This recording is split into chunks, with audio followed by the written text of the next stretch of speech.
In 1933, Americans woke up to a shocking order from their own government. Hand over your gold or face prison. People who believed their wealth was safe suddenly realized it could be taken overnight with a single signature from the president. Almost a century later, the world stands at a similar turning point. Debt is exploding, currencies are weakening, and a new form of money, Bitcoin, has become the modern escape route. But history has a strange way of repeating itself, and the same forces that targeted gold in 1933 are now turning their eyes toward digital assets in 2025. This isn't, it's a pattern. When a government feels threatened, it doesn't ask politely, it acts. Imagine the panic of waking up to find your bank frozen, your crypto exchange locked, and new emergency regulations announced for national security reasons. That's exactly how the gold confiscation began, slowly at first, then all at once. The government didn't say they were taking gold to gain control. They said it was for economic stability. Today, the language is the same, only the target has changed. Officials call Bitcoin a threat to financial order, a tool for criminals, a danger to stability. But behind those words is the same fear that existed in 1933. The fear of losing control over money. This video will take you deep into that historical moment, expose the parallels between 19 and the world we're entering in 2025, and reveal the quiet moves governments are already making behind the scenes. Because the truth is simple. They don't need to break into your home to take your Bitcoin. They just need the right law, the right crisis, and the right excuse. And if history is any guide, that moment often arrives when people least expect it. The real story behind 1933 gold confiscation.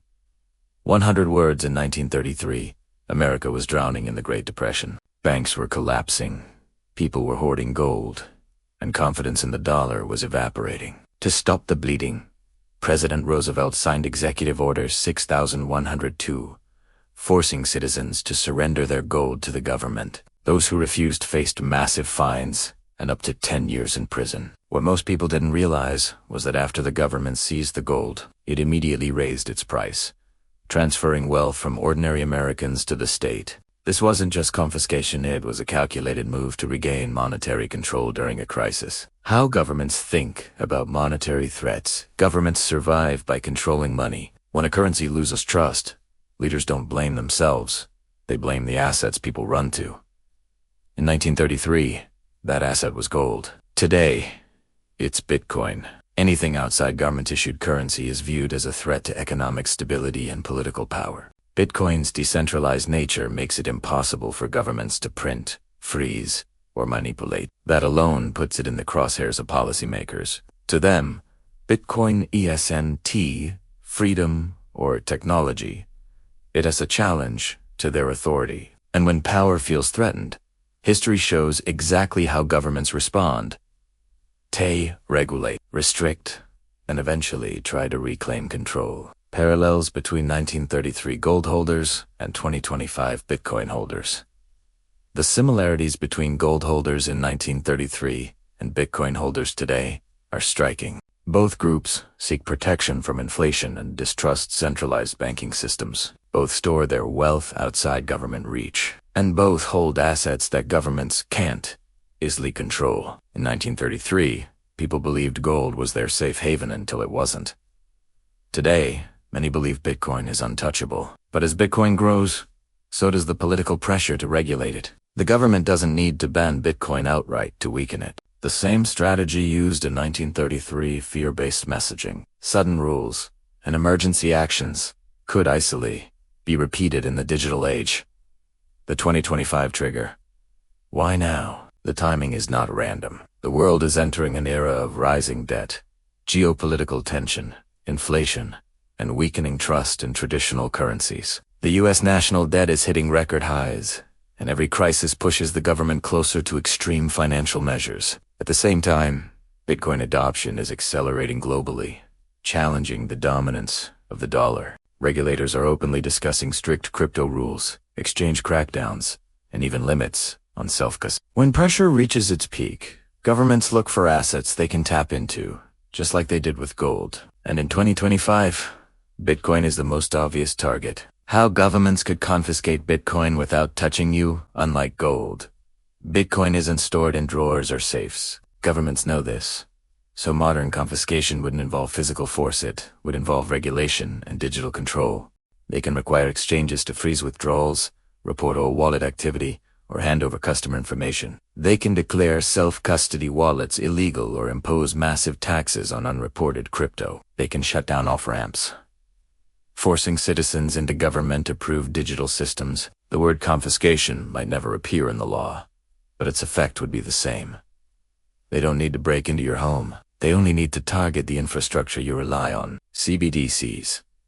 The digital dollar replacement strategy. Central bank digital currencies, or CBDCs, are the government's answer to Bitcoin. Unlike cash, CBDCs give the state full visibility and control over every transaction. They can program spending limits, expiration dates, and restrictions on how money is used. They can freeze accounts instantly, enforce automatic taxes, or block certain purchases. If a crisis hits, the government could push citizens towards CBDCs while imposing tighter restrictions on crypto. The goal isn't convenience, it's control. Bitcoin represents financial independence.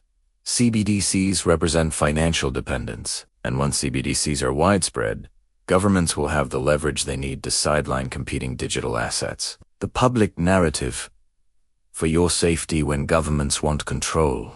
They never say it directly. In 1933, gold was seized to save the economy.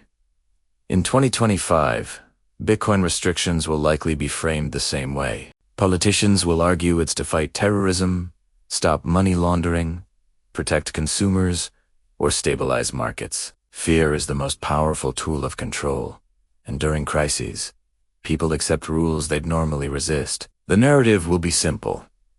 Bitcoin is dangerous, unregulated, and destabilized. CBDCs, on the other hand, will be marketed as safe, secure, and government-backed. And slowly, through public messaging, people will accept the very system designed to limit them.